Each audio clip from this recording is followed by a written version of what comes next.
శ్రీ విశ్వావసు నామ సంవత్సరం దక్షిణాయనం భాద్రపద మాసం కృష్ణపక్షం వర్ష ఋతువు నవమి సోమవారం సెప్టెంబర్ 15వ తేదీ. అఖిలాండ కోటి బ్రహ్మాండ నాయకుడైన స్వర్ణగిరి శ్రీ వెంకటేశ్వర స్వామి వారికి ప్రాతకాలంలో అర్చక స్వాములు సుప్రభాత సేవను విశేషంగా నిర్వహించడం జరిగింది.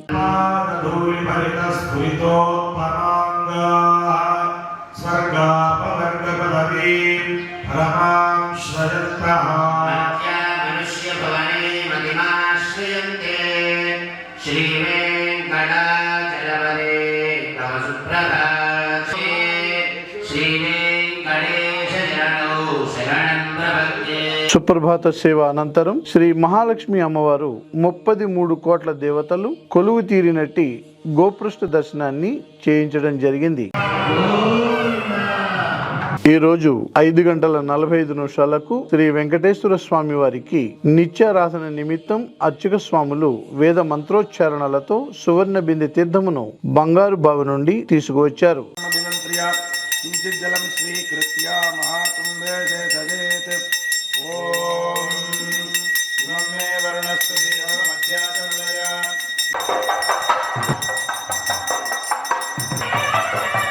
ఉదయం 7 గంటలకు శ్రీ వెంకటేశ్వర స్వామి వారిని మణిమయ శోభిత స్వర్ణాభరణాలతో పరిమళ భరిత పుష్పమాలలతో శోభాయమానంగా అలంకరించి సహస్ర నామార్చన సేవను ఘనంగా నిర్వహించారు.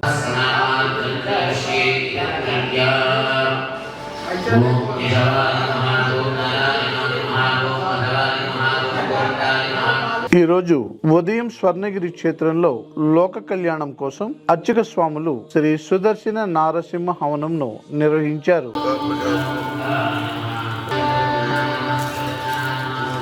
స్వర్ణగిరి శ్రీ వెంకటేశ్వర స్వామి వారి దివ్య క్షేత్రంలో ఈ రోజు మృగశిర నక్షత్రం పురస్కరించుకుని శ్రీ పద్మావతి అమ్మవారికి నవకలశ పంచామృతాభిషేకాన్ని అర్చక స్వాములు ఘనంగా నిర్వహించారు.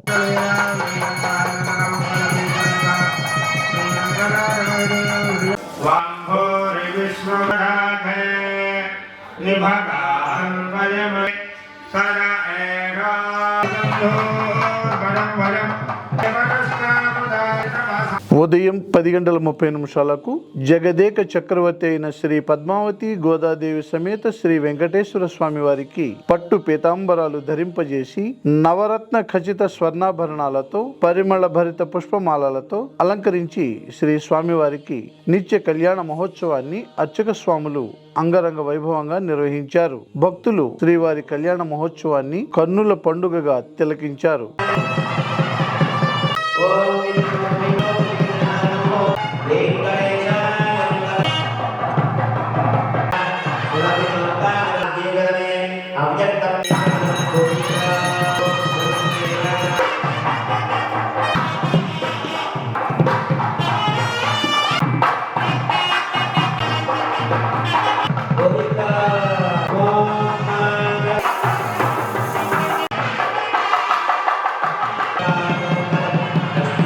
ప్రతిరోజు స్వర్ణగిరిలో అఖిలాండ కోటి బ్రహ్మాండ నాయకుడి అన్నప్రసాద వితరణలో భాగంగా ఈ రోజు సుమారు 3000 మందికి పైగా భక్తులు నిత్యాన్న ప్రసాదాన్ని స్వీకరించారు.